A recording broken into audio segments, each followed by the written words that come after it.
PGVCL કચેરીની ઘોર બેદરકારી સામે આવતા જીવતા વીજ વાયરને રિપેરિંગ કરવામાં ઠાકા થયા। સુરેન્દ્રનગર જિલ્લાના ચોકી ગામે વાવાઝોડાથી વીજ પોલના જીવતા વાયર સાથે નીચે પટકાતા ગ્રામજનોમાં મોટી દુર્ઘટના સર્જાવાનો ભય। ચોકી ગામના ઉપસરપંચે પીજીવીસીએલ કચેરીમાં 3 વાર જાણ કરવા છતાં પણ અધિકારીઓનું પેટનું પાણી હલતું નથી। ત્યારે વીજ પુરવઠો ખોરવાય ત્યારે આ નીચે પટકાયેલા જીવતા વાયરથી મોટી ઘટના બનશે તો કોણ જવાબદાર જેવા અનેક સવાલો લોકમુખે ચર્ચાઈ રહ્યા છે। સુરેન્દ્રનગર જિલ્લાના ચોકી ગામે વાવાઝોડાથી વૃક્ષ ધરાશયી થતાં જીવતા વીજ વાયર સાથે વીજ પુલ ધરાશયી થતાં ખેતી વિસ્તારમાં વીજ પુરવઠો ખોરવાતા ખેડૂતોને હાલાકી ભોગવવાનો વારો આવ્યો છે। ત્યારે અનેક વખત પીજીવીસીએલ કચેરીમાં ચોકી ગામમાં ઉપસરપંચ અર્જુનભાઈ દ્વારા 3 વાર જાણ કરવા છતાં પણ વીજ અધિકારીઓનું પેટનું પાણી હલતું નથી અને 15 દિવસ વીત્યા છતાં વીજ કંપની દ્વારા રિપેરિંગ કામ કરતા ખેડૂતોમાં રોષ ફેલાયો છે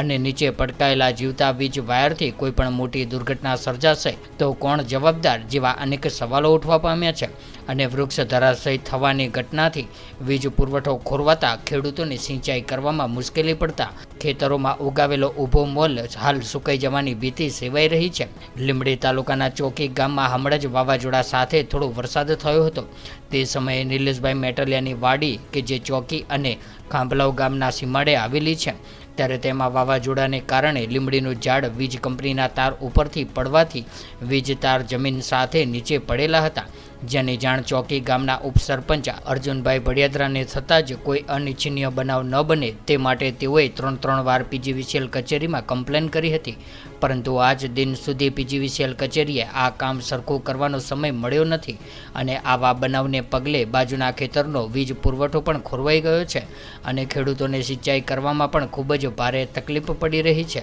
તેમજ ખેડૂતોનો ઊભો પાક બળતો જાય છે। ત્યારે આવી ગંભીર પરિસ્થિતિ હોવા છતાં પણ પીજીવીસીએલના અધિકારીઓ દ્વારા રિપેરિંગ કામમાં બેદરકારી દાખવવામાં આવતા ધરતીપુત્રોમાં આક્રોશ જોવા મળી રહ્યો છે। મારું નામ અર્જુન ભડિયાદરા, હાલ ચોકી ગ્રામ પંચાયતમાં ડેપ્યુટી સરપંચ તરીકેની ફરજ બજાવું છું। 3 અઠવાડિયા પહેલાં વાવાઝોડાના હિસાબે લીમડાનું ઝાડ ચાલુ વીજ તાર ઉપર પડવાથી તાર નીચે પડી ગયેલા છે જેથી ચોકી ગામમાં ખેતીવાડીનો વીજ પુરવઠો સાવ સંપૂર્ણ ખોરવાઈ ગયેલો હતો અને વીજ તાર હેઠે નીચે પડી ગયેલ હોવાથી કોઈ પણ દુર્ઘટના ન બને અને ખેડૂતોને વીજળી મળી રહે જેના કારણે પાક તેમને જળવાઈ રહે, પાક સુકાય નહીં એ માટે મારા દ્વારા લીંબડી પીજીવીસીએલ કચેરીને 3 વાર કમ્પ્લેન કોલ સેન્ટરમાં કરાવવામાં આવી હતી છતાં એ લોકો દ્વારા કોઈ પણ પગલાં લેવામાં આવ્યા નથી અને કામ રિપેરિંગ કરવામાં આવ્યું નથી। કામ રિપેરિંગ ન થયું હોવાને કારણે અત્યારે લોકોને સિંચાઈમાં ખૂબ જ મુશ્કેલી પડે છે,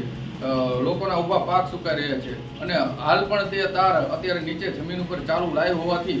જો ભવિષ્યમાં કોઈ પણ દુર્ઘટના સર્જાશે તો તેના સંપૂર્ણ જવાબદાર પીજીવીસીએલ કચેરીના અધિકારીઓ રહેશે।